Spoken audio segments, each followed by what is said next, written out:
영생한 성자여 오셔서 기도를 들으소서. 택하신 백성들 복 내려 주시고 거룩한 마음을 주옵소서.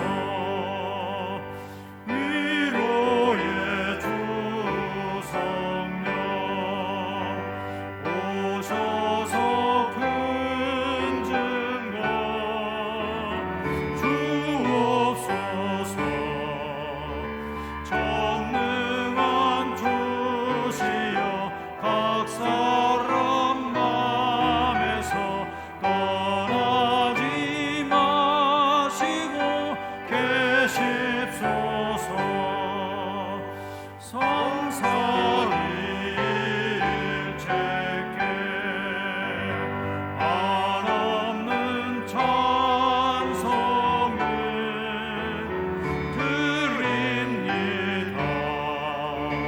존귀한 주님을 영광 중 배우고 영원히 모시게 하옵소서. 아멘.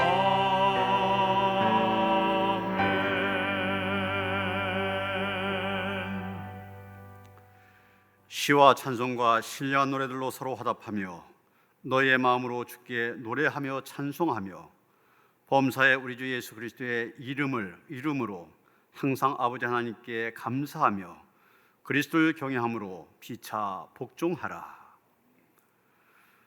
성도들이 드린 예배를 기쁘게 받으신 하나님 아버지, 감사와 찬송과 영광을 올려드립니다.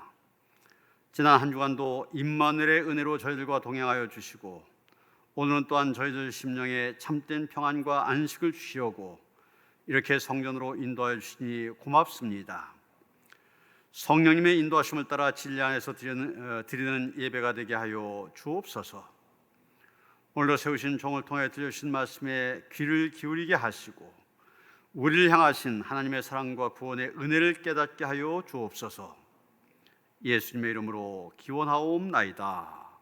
아멘.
하나님은 통회한 마음으로 나온 삶들을 물리치지 않으십니다.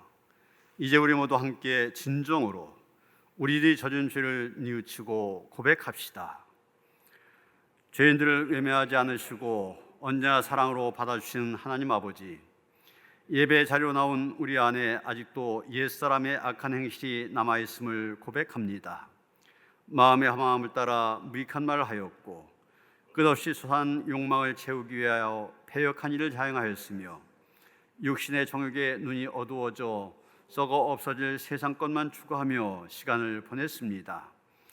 이제 상하고 통회한 마음으로 이 모든 죄를 고백하오니 용서하여 주옵소서. 십자가의 보혈로 저희의 몸과 마음을 정결하게 씻어 주옵소서. 예수님의 이름으로 이 고백의 기도를 드립니다.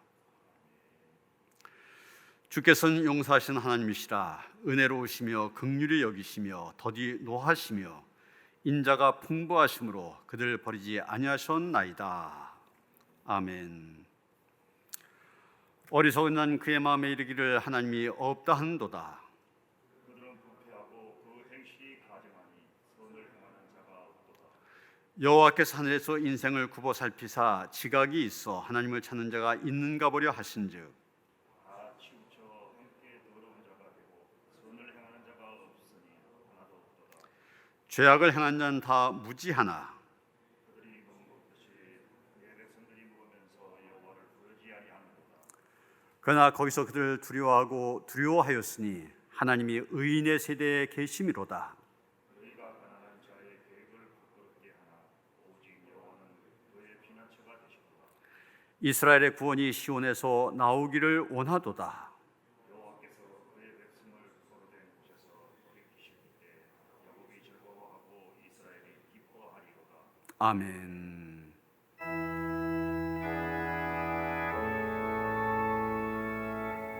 성부 성자와 성령 찬송과 영광 돌려보내세.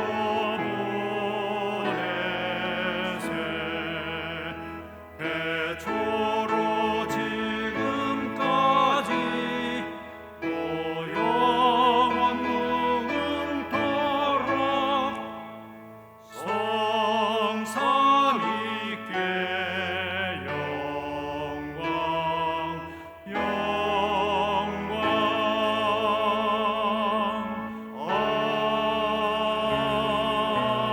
아멘.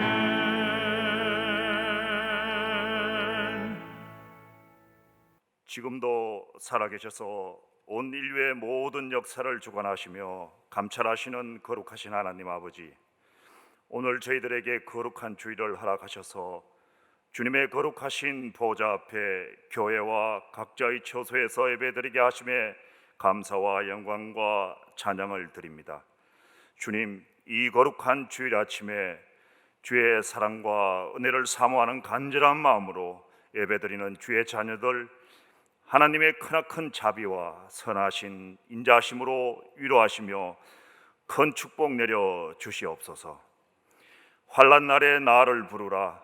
내가 너를 건지리니 내가 나를 영화롭게 하리로다 하신 주님, 전 세계가 코로나19 사태가 장기화되며 사회의 여러 분야에서 분열되고 있는 가운데 신앙 공동체의 역할 또한 너무 많이 무너졌고 개개인의 신앙을 지켜나가기가 힘들어지고 있음을 고백하오니 우리를 불쌍히 여기셔서 속히 이 사태를 종식될 수 있도록 크신 은혜 내려 주시옵소서.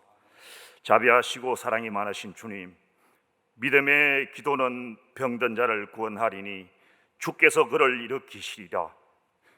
뜻하지 않는 병마와 싸우며 고통 중에 있는 주님의 자녀들과 그 가족들의 눈물의 기도를 기억하시옵소서.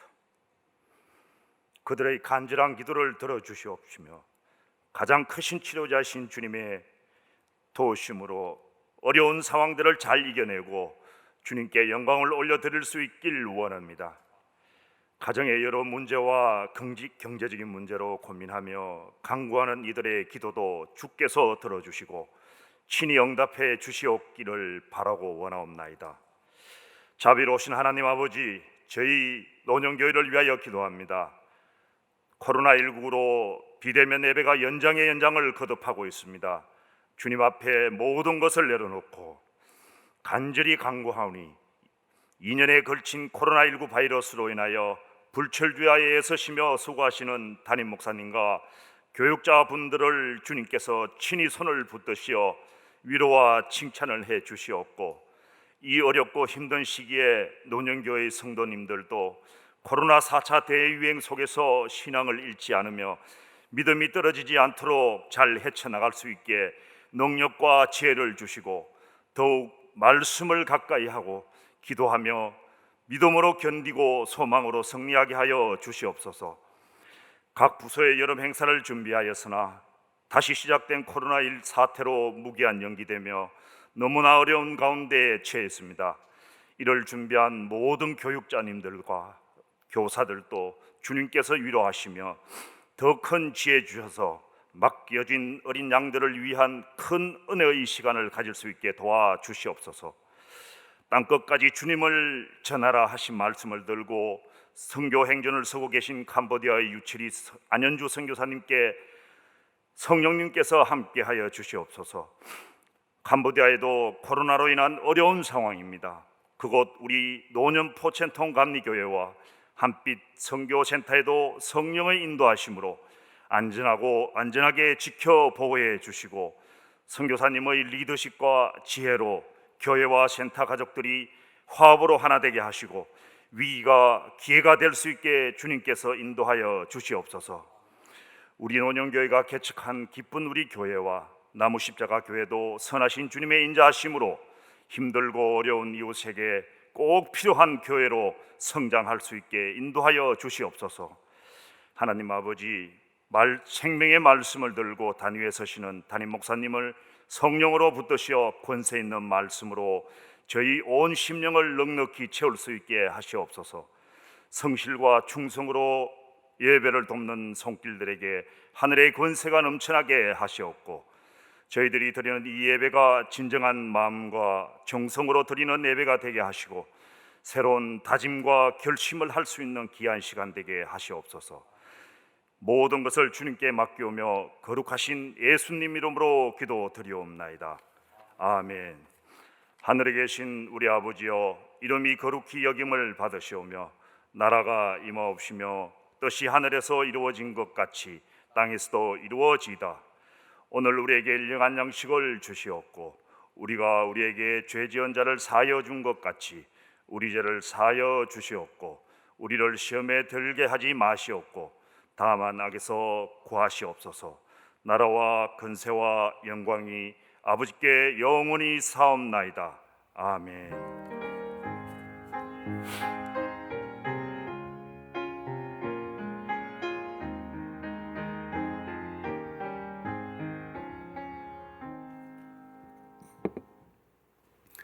오늘 우리에게 주신 하나님의 말씀 요한복음 6장 1절로부터 15절까지의 말씀입니다. 신약성경 152쪽입니다.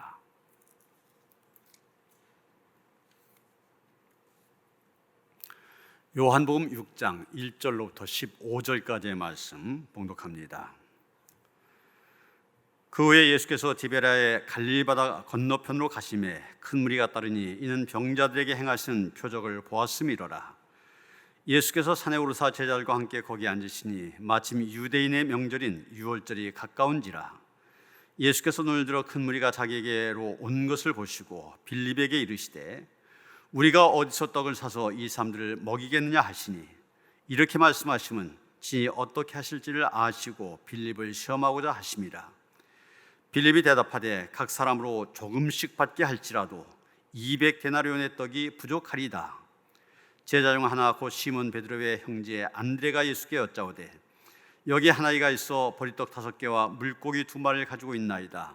그러나 그것이 2만 사람에게 얼마 되겠사옵나이까? 예수께서 이시되 이 사람들을 앉게 하라 하시니 그곳에 잔디가 많은지라 사람들이 앉은 수가 5,000명쯤 되더라.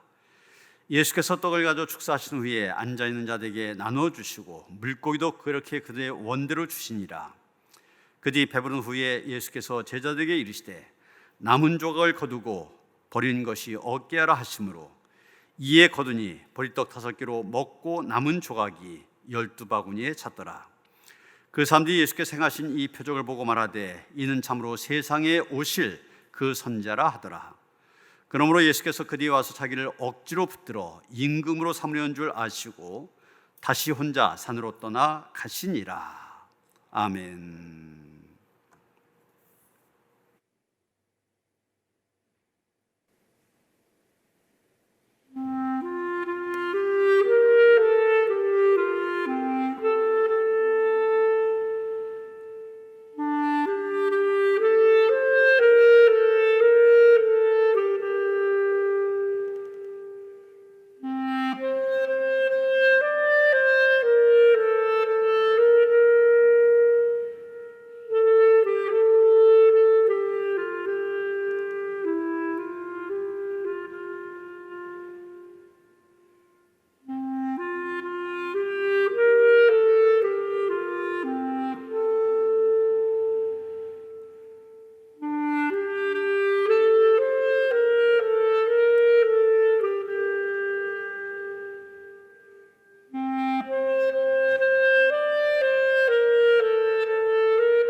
할렐루야. 엊그제 말도 많고 탈도 많은 도쿄 올림픽이 개막을 하였습니다.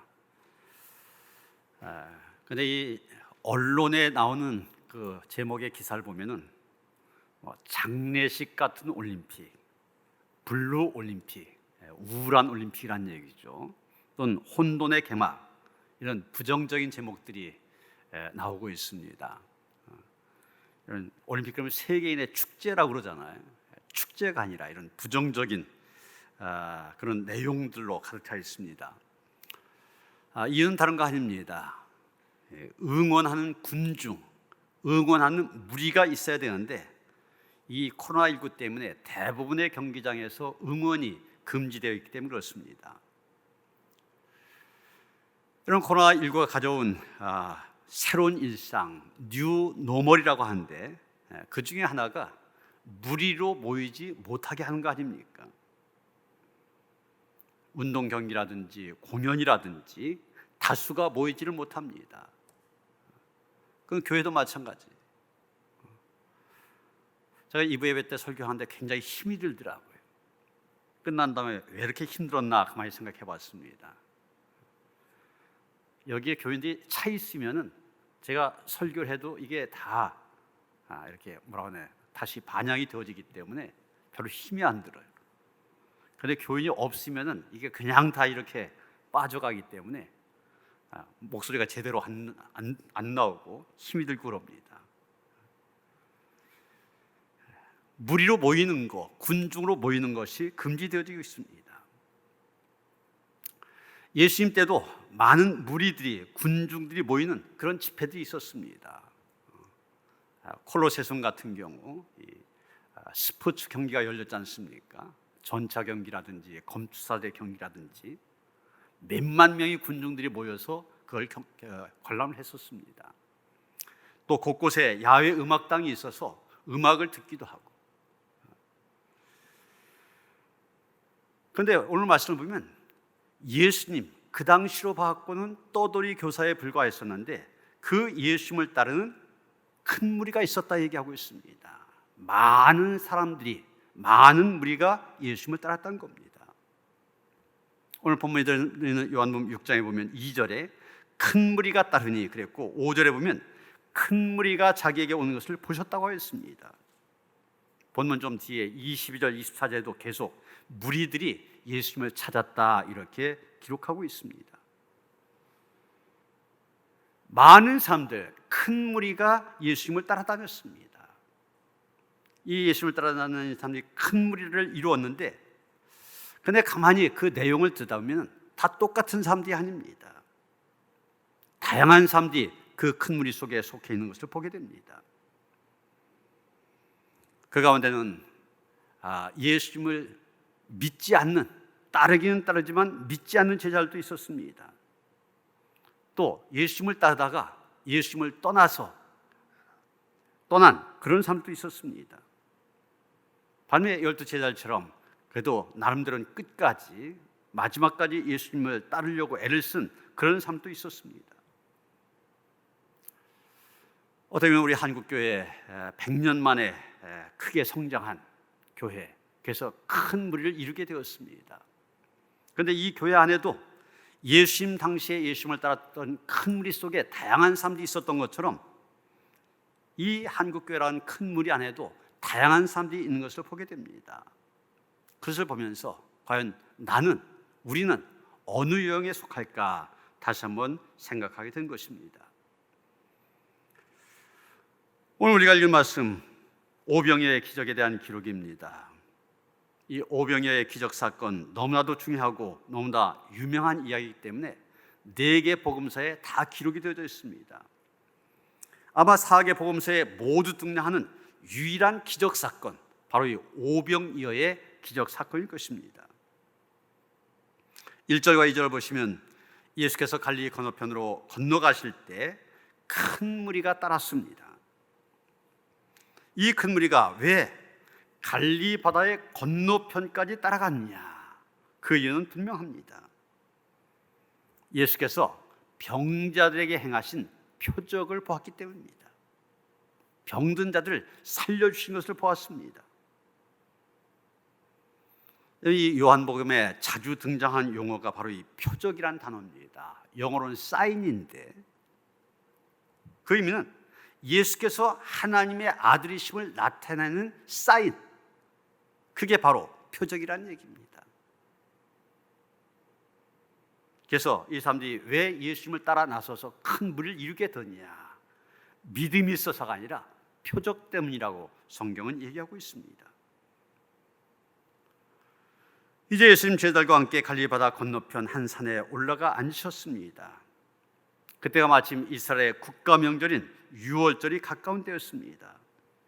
그게 사람들 유난히 북적이던 때입니다. 예수님은 산 아래에서 자기를 향해 다가오시는 큰 무리를 보시고 빌립이란 제자에게 묻습니다. 5절 하반절입니다. 우리가 어디서 떡을 사서 이 사람들을 먹이겠냐? 사실 우리에게 너무 익숙한 그런 말이지만 가만히 뜯어보면 이게 말도 안 되는 질문입니다. 여러분, 다른 공간 모금서에는 여자와 아이를 제외하고 5천 명이라고 했습니다. 오늘 본문에는 5천 명 그렇게 얘기했는데, 이 5천 명이라는 숫자, 들판에서 먹인다고 하는 것 쉽지 않은 일입니다. 어떻게 5천 명이나 되는 사람들을 먹일 수가 있습니까? 돈도 문제고 또 그 떡을 어디서 사오는 것도 문제입니다. 그런데 예수님 의도적으로 이런 질문을 하신 겁니다. 그 의도는 제자들의 신앙을 테스트하는 겁니다. 6절에 보면 이렇게 말씀하시면 친히 어떻게 하실지를 아시고 빌립을 시험하고자 하심이라, 이렇게 말하고 있습니다. 예수님 마음속으로는 이미 기적을 행하려고 작정을 하고 계셨습니다. 그러나 제자들의 신앙을 훈련시키려고 그렇게 하신 것입니다.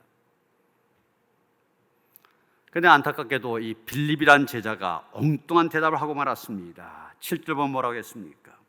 각 사람으로 조금씩 받게 할지라도 200데나리온의 떡이 부족하리이다. 딱 봐도 빌립 참 계산이 밝은 사람입니다. 사리를 잘 분별할 줄 아는 사람이었습니다. 지금 들판에 앉아있는 이 5천 명이나 되는 사람 먹이려면 얼마의 돈이 필요할까? 머리를 굴려봅니다. 컴퓨터 같은 머리 굴리다 보니까 금방 결론이 나옵니다. 이 많은 사람들 조금씩 먹인다 하더라도 200데나리온 어치의 떡을 사야 되는데 그걸 갖고도 턱없이 부족하다는 겁니다. 이런 데나리온이라는 단위를 아시죠? 보통 노동자들의 하루 품삯을 1데나리온 그랬습니다. 그렇다면 200데나리온, 노동자의 8개월 봉급에 해당되는 그런 액수입니다. 그 200데나리온이나 되는 200데나리온 어치의 떡을 사는 일도 힘들고 그것을 또 만들어내는 떡집도 쉽지 않습니다. 그런데 그것 갖고도 2, 3대 배를 채우는데 부족하다. 이게 빌립의 결론입니다. 빌립이 무엇을 얘기한 겁니까? 저 5천 명이나 된 사람들 먹이는 거 불가능하다는 얘기입니다. 빌립은 돈만을 의지하는 신앙인의 모습을 보여주고 있습니다. 예수 그리스도를 전혀 염두하지 않는 그런 계산, 항상 모자랄 수밖에 없습니다. 빌립이 지금 두 가지 부정적인 단어를 쓰고 있지 않습니까? 조금씩이라는 단어를 썼고 부족하다는 단어를 썼습니다. 조금씩 받게 할지라도 부족하다. 이런 빌립의 믿음, 합리적인 믿음처럼 보이지만 굉장히 계산적인 그런 믿음인 것을 보게 됩니다. 이런 공산주의 이론의 창시자인 칼 마르크스라고 하는 사람, 그 아버지는 경건한 유대인이었습니다. 그런데 그 아버지가 작은 마을로 이사하여서 거기서 가게를 운영하게 되는데 그 동네는 루터교 교인들이 모여 사는 그런 동네였습니다. 루터교 교인들이 모여 사는 동네에 유대교인이 와서 장사를 하니까 장사가 잘 되지 않습니다. 하루는 아버지가 가족들이 모인 자리에서 말합니다. 이제 우리도 루터교로 바꾸자. 도대체 장사가 안 된다. 자기가 유대교인이라는 걸 다 하니까 루터교인들 사가지 않는 겁니다. 여러분, 이게 바로 계산하는 믿음입니다. 이때 제일 충격을 받은 사람이 바로 그때 한창 자라고 있던 칼 막스였습니다. 그때부터 이 막스의 삶의 중심이 흔들리기 시작합니다. 대학 때 사회주의 사상에 물들게 되고 무신론적인 급진주의자가 되어집니다. 그리고 공산혁명을 주도하다가 런던으로 망명하고 거기서 공산주의 이론의 기본인 유물사관을 정립하고 결국에 가서 그는 신은 죽었다, 종교는 아편이다, 이런 말을 외치다가 쓸쓸하게 죽어갔습니다. 여러분, 이렇게 보면 오늘의 공산주의, 계산적인 믿음의 결과, 믿음이 가져온 결과임을 알게 됩니다. 여러분, 지금 빌립이 그렇습니다. 이성적이고 합리적일지 모르지만 그 신앙은 빵점이었습니다. 문제가 생겼을 때 그는 믿음의 방식으로 접근하지 않았습니다. 합리적인 잣대를 가지고 접근합니다. 이런 사람에게 하나님의 기적 나타날 수 없는 것입니다. 지금도 많은 사람들이 신앙생활을 한다고 하면서 빌립과 같은 이런 틀에서 벗어나지 못하고 있는 그런 모습을 보게 됩니다.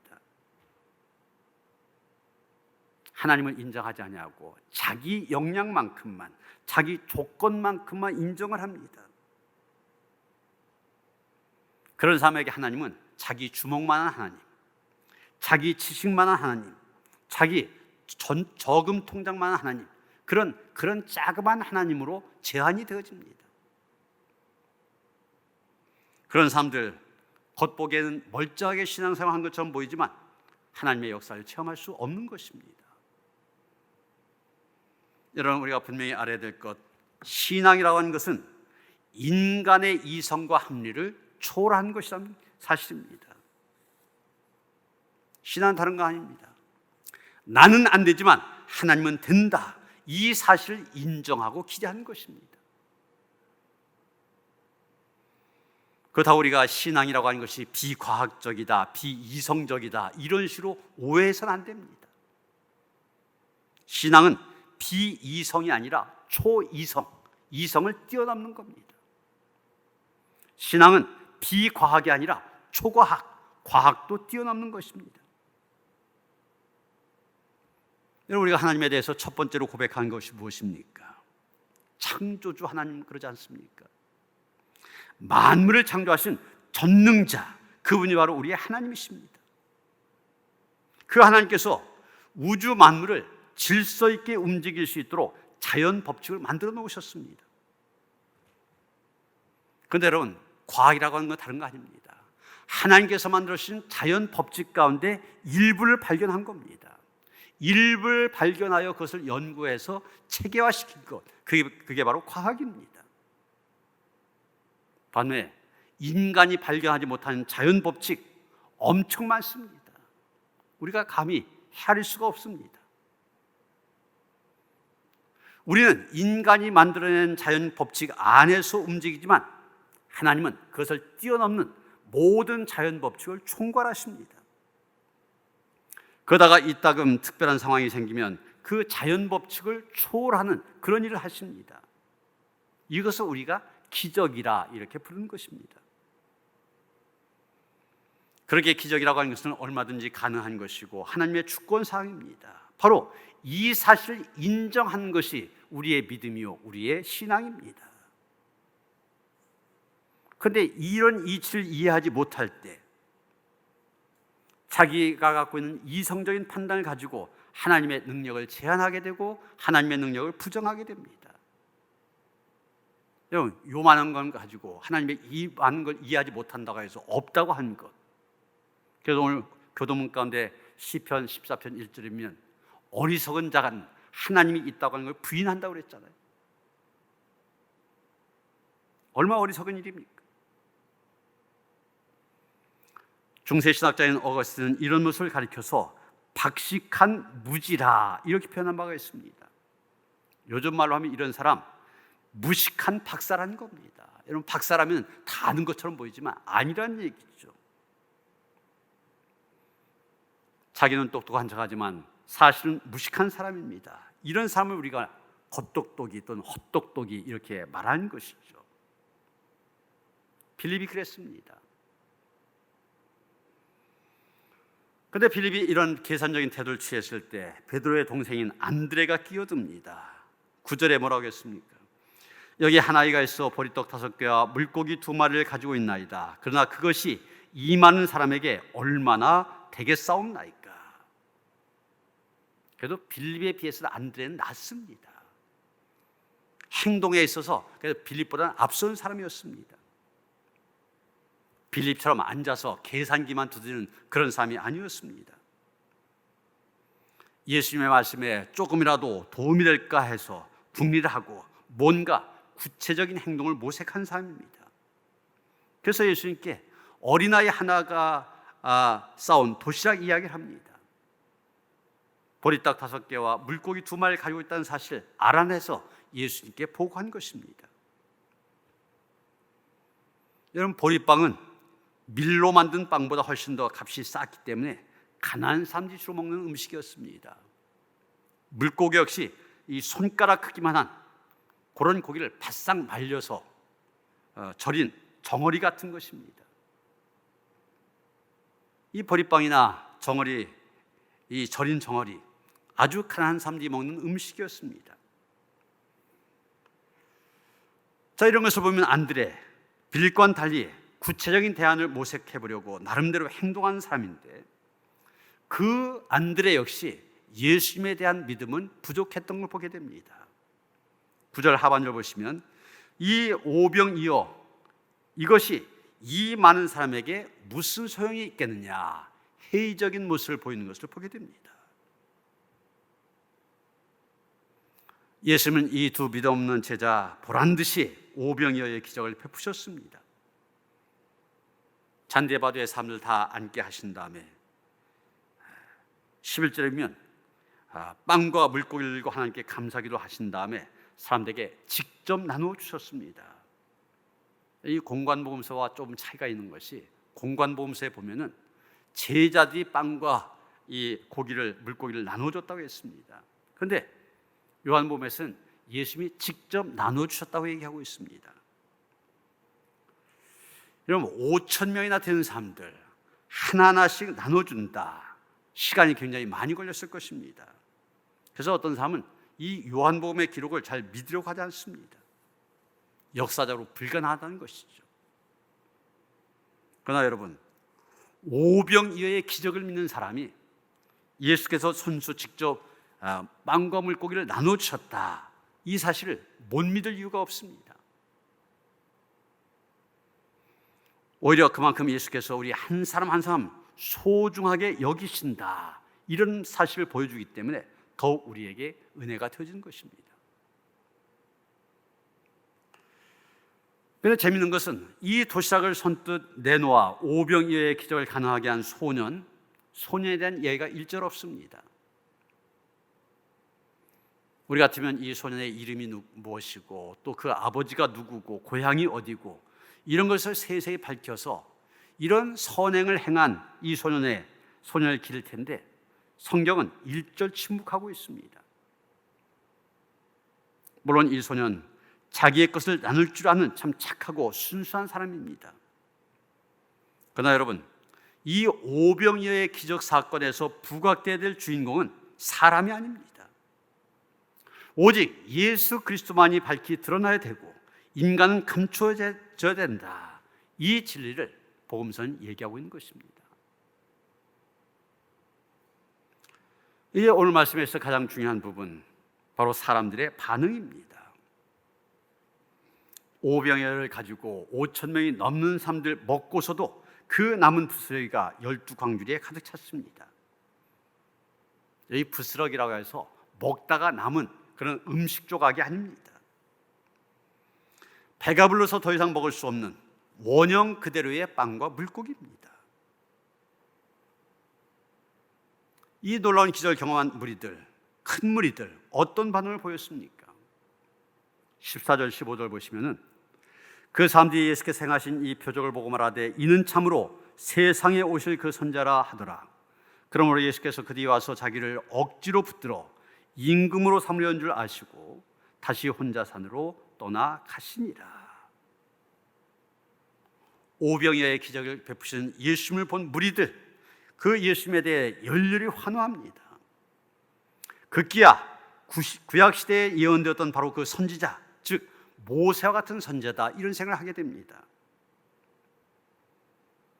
당시 이스라엘 백성들 로마의 압제를 받던 그런 상황입니다. 그런 상황에서 자기들 구원해 줄 메시아를 간절히 소망하고 있었습니다. 예수님이 병든 자도 고치시고 병든 오병이어의 기적 행하시고 이런 모습을 볼 때 저 예수님 바로 그 메시아라는 겁니다.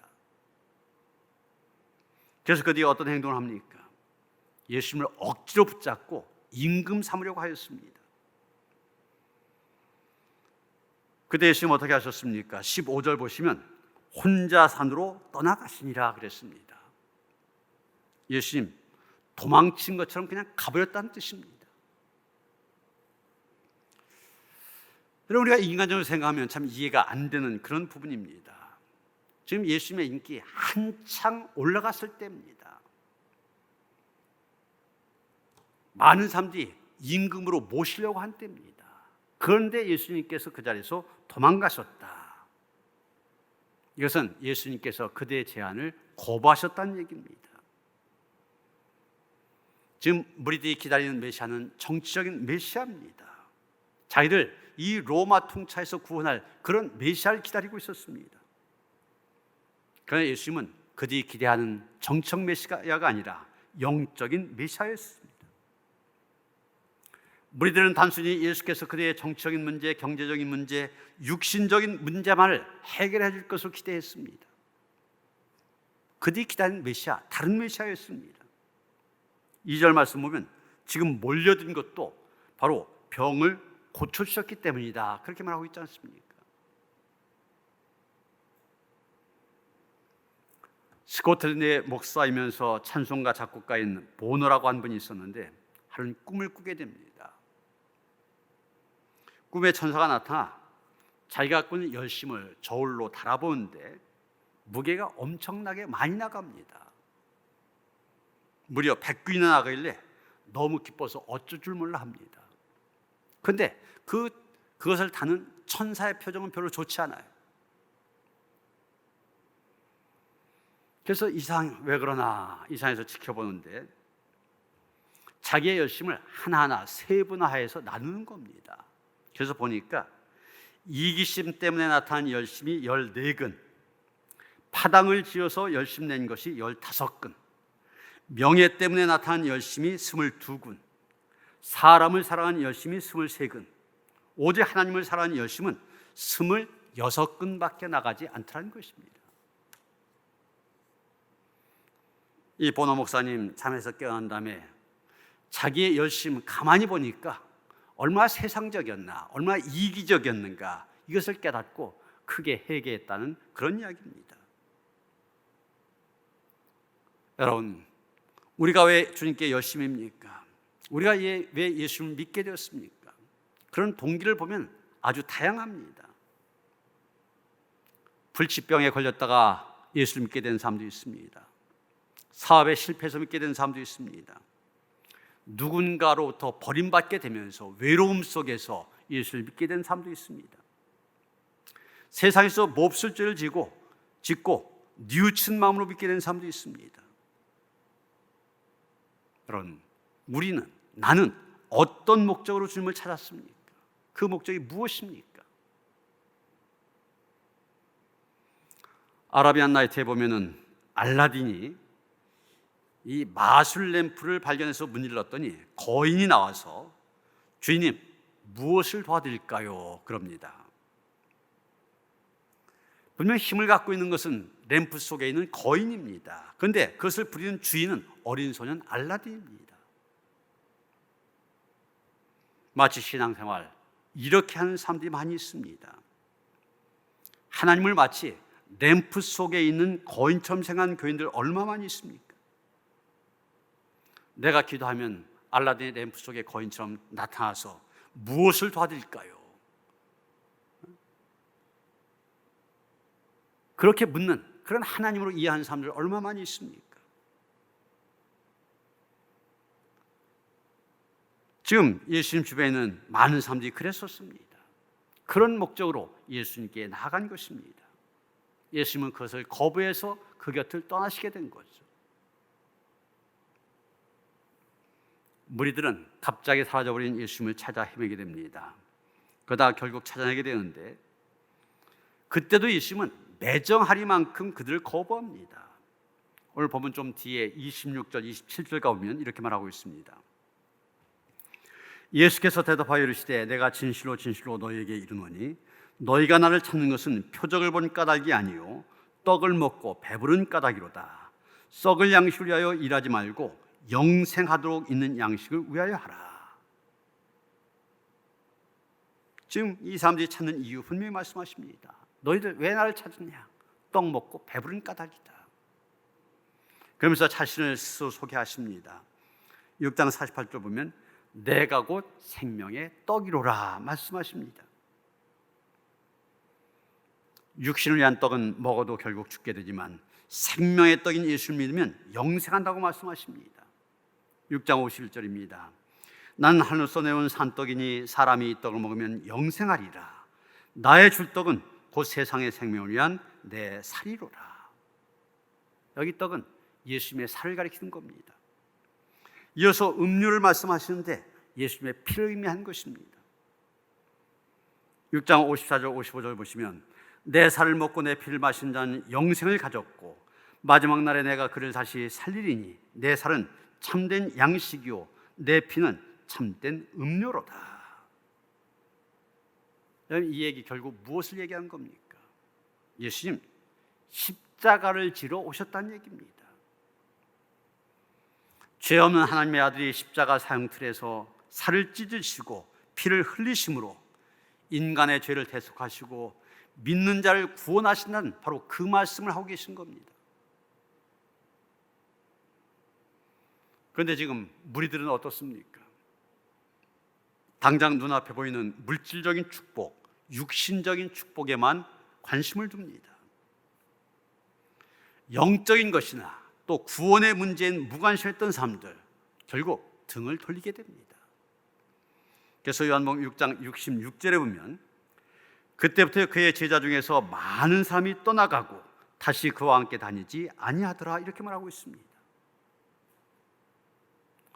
떡 먹기 위해서 따라다녔던 사람들, 예수님께서 십자가에 대해서 말씀하시니까 많은 사람들이 그 곁을 떠났다고 했습니다.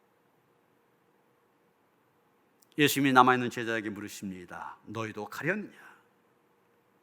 그때 베드로가 나서서 유명한 말 하죠. 68절 보면 주여 영생의 말씀이 주께 있사오니 우리가 누구에게로 가오리까? 여러분, 우리에게 정말 중요한 것은 영적인 신앙입니다. 우리의 신앙의 목적, 물질적인 육신적인 축복이 아닙니다. 십자가의 대속을 믿음으로 죄와 사망에서 구원받고 영생을 얻는 것입니다. 그래서 이 십자가가 빠지면 참된 신앙이 아닙니다. 구원의 문제를 도외시한 채 물질적인 육신적인 축복만을 구한 것, 우리가 보통 기복주의 신앙이다 그렇게 말합니다.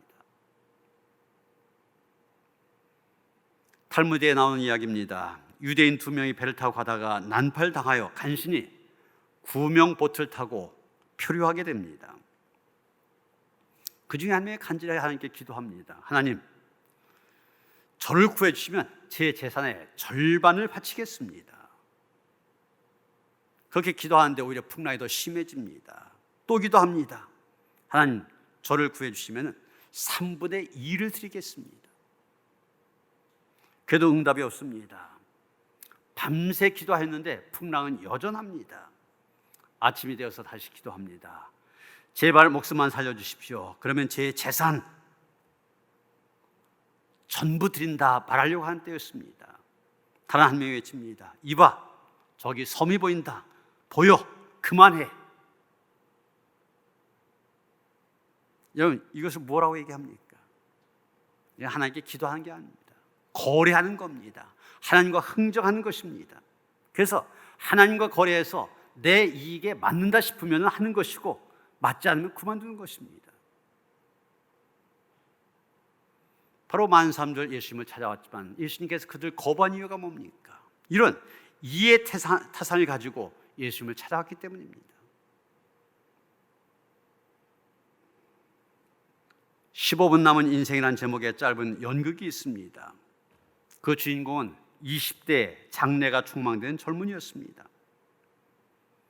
박사학위 논문을 마치고 학위 수여식을 기다리고 있었습니다. 그런데 건강검진을 받다가 폐암 진단을 받게 됩니다. 이제 당신의 목숨 15분밖에 남아있지 않다 선고를 받게 됩니다. 고민하며 병상에 누워있는데 전보 한 통이 옵니다. 삼촌이 억만장자인데 그 삼촌이 죽었다. 네가 유일한 상속자니까 빨리 수속을 밟으라. 이런 내용의 전보입니다.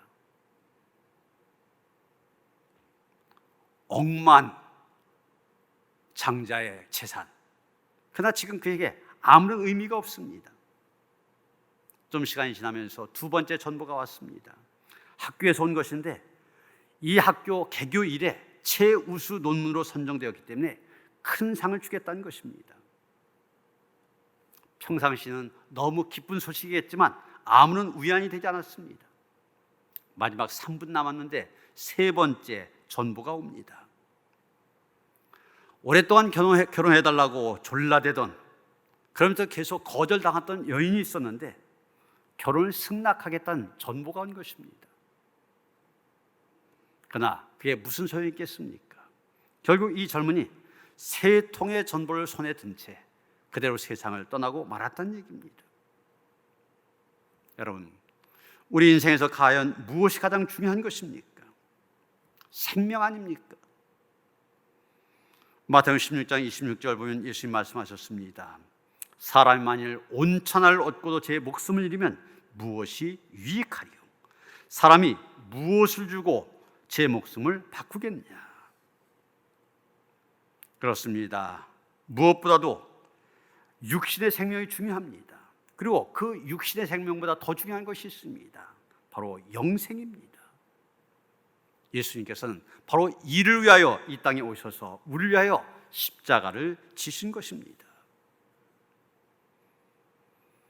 사랑하는 성도 여러분, 우리는 오병이어의 기적사건을 중심으로 모여든 큰 무리들 가운데서 다양한 유형의 삶들을 보게 됩니다. 빌립, 안드레 같은 제자들, 예수님 곁에 나만 있었지만 예수님을 제대로 믿지 못한 사람들입니다. 갖가지 기적을 보면서 예수님을 찾았다가 예수님을 떠나는 사람도 있습니다. 그래도 마지막까지 남으려고 최선을 다했던 제자들도 있습니다. 지금 우리의 모습, 누구의 모습과 같다고 할 수 있습니까? 바라기는 베드로처럼 주여 영생의 말씀이 주께 있사오니 우리가 누구에게로 가오리까 고백하며 결단은 진정한 제자로 살아가는 성도들 되어지기를 주님의 이름으로 축원합니다. 하나님, 주님의 부르심을 받아 주님을 따르는 큰 무리에 속하게 하시니 감사드립니다. 그저 큰 무리의 이론에 그치지 말게 하시고 진정한 예수님의 제자가 되어 예수님을 제대로 믿음으로 인하여 영생과 구원에 이르는 성도들 되게 하여 주시옵소서. 끝까지 예수님만이 우리의 생명의 양식이 되심을 고백하며 생명과 진리 되신 주님을 따를 수 있는 성도들 되게 하여 주시옵소서. 예수 그리스도 이름 받들어 기도하여 싸움나이다. 아멘.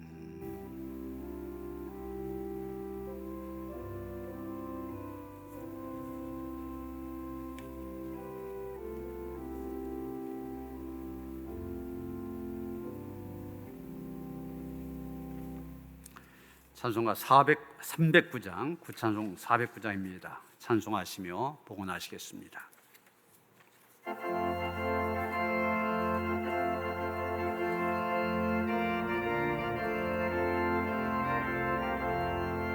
목마른 내 귀한 영생수 주여 갈망합니다. 그 약속 따라서 힘써 간구하오니 오 주여 내 기도 어서 들어주소서. 예수의 사랑 예수의 사랑 바다 물결같이 내게 임하니 영광의 물결에 온전히 쌓여서 내 영혼의 기쁨 한량없도다. 주 내게 약속한 큰 비 내려주시려 은혜의 저구름 건너편에 떠올라 그 귀한 징조가 내게 밝히 보이니 나 힘을 다하여 주께 간구합니다. 예수의 사랑 예수의 사랑 바다 물결같이 내게 임하니 영광의 물결에 온전히 쌓여서 내 영혼의 기쁨 한량없도다. 은혜의 소낙비 지금 흡족히 내려 구원의 큰 강물 흘러 차고 넘쳐서 내 주한 모든 죄 모두 씻어버리니 나 지금 은혜를 충만하게 받았네. 예수의 사랑 예수의 사랑 바다 물결같이 내게 임하니 영광의 물결에 온전히 쌓여서 내 영혼의 기쁨 한량없도다. 그 차고 넘치는 주의 은혜의 물결 힘차게 밀려와 내게 만족합니다. 오 할렐루야로 주를 찬송하오니 내 맘의 기쁨이 항상 충만함이라.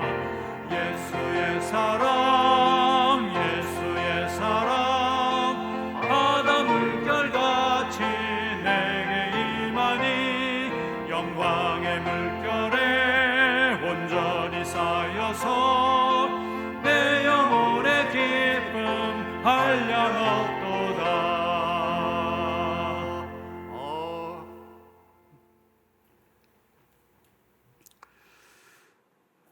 초막이나 궁궐이나 내 주에 숨으신 그곳 한나라라 우리가 찬송하는데, 가정이든 또 교회든 우리가 영과 진리로 예배한 그곳 하나님이 함께 하신 하나님의 전이 되며 하나님께서 그곳에 임재하신 줄 믿습니다. 그 믿음으로 가정에서 또 여러 곳에서 하나님 앞에 믿음으로 예배한 모든 성도들 하나님께서 어여삐 보시옵시고 그 안에 풍성 은혜로 함께 하시옵기를 간절히 바라옵고 원하옵나이다. 하나님, 우리가 마음을 다하고 정성을 다해 하나님을 예배하는 그 가운데 친히 찾아오셔서 임마누엘로 함께 하시기를 원합니다. 날마다 그 은혜 가운데 거할 수 있도록 축복하시옵소서. 하나님 앞에 마음을 다하고 정성을 다하여 귀한 힘을 드립니다.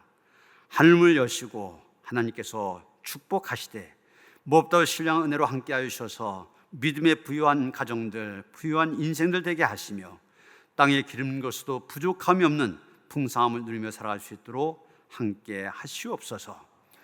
코로나19로 어려운 가운데서 모든 삶들 더욱 하나님께로부터 받는 은혜로 인하여 힘을 얻게 하시고 또 우리가 우리의 손으로 드려진 그 귀한 힘을 이 땅에 힘들게 살아온 많은 사람들에게 큰 힘을 줄 수 있는 물질 될 수 있도록 축복하시옵소서.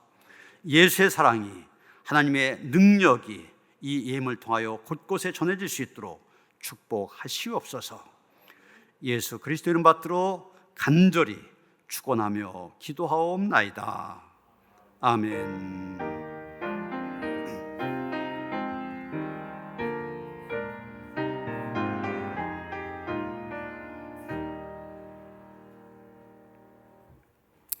가정에서도 식구들과 평화 인사를 나누시겠습니다. 주님이 주신 평화가 함께 하시기 바랍니다.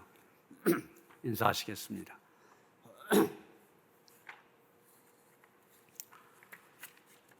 지금 사회적 거리 두기가 4단계 최고의 단계로 올라가 있는데 아직도 이거 2주 동안 연장이 되었을 뿐만 아니라 이게 쉽게 가라앉을 기세를 보이지 않고 있습니다.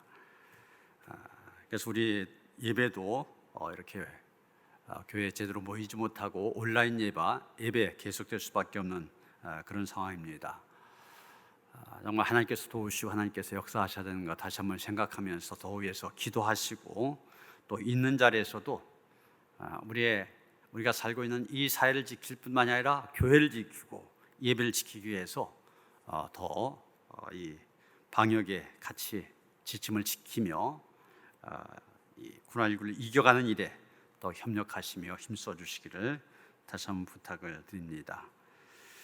선지영 집사님 병원에 입원하셨습니다. 위해서 기도해 주시기 바랍니다. 윤은구 성도님 부친께서 소천하셨고 최중원 집사님 권영수 권사 남편 되십니다. 하나님의 부르심을 받으셨습니다.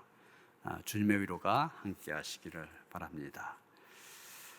다 일어나셔서 394장 찬송하시겠습니다.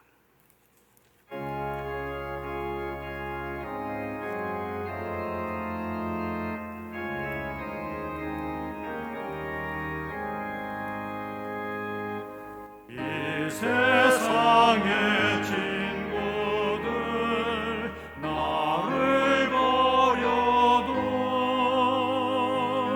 나를 사랑하느니 예수뿐일세. 예수 내 친구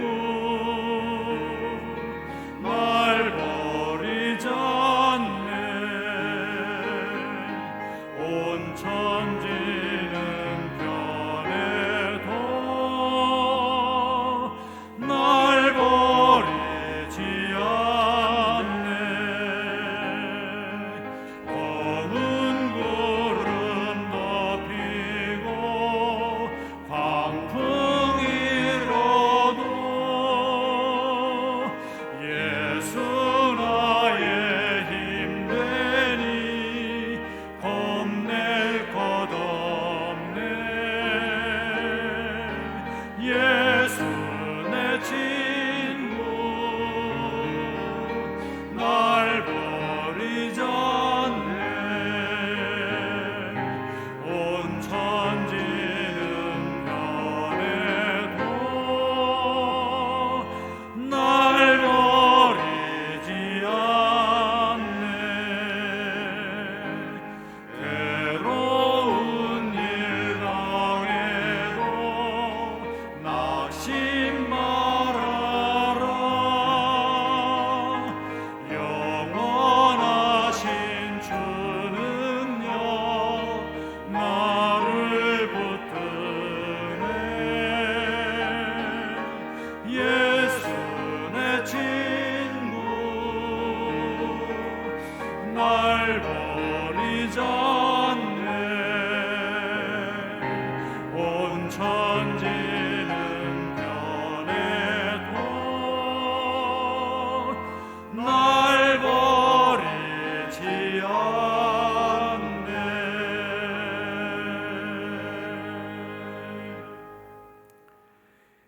이제는 우리 주 예수 그리스도의 은혜와 하나님 아버지의 그 극진하신 사랑과 성령의 감화감동 역사하심이 예수님만이 나의 길이요 진리요 생명이 되심을 고백하며 오직 그분만 따르기를 원하며 다짐한 모든 성도들 가운데 이제로부터 영원토록 함께 하시옵기를 간절히 축원하옵나이다. 아멘.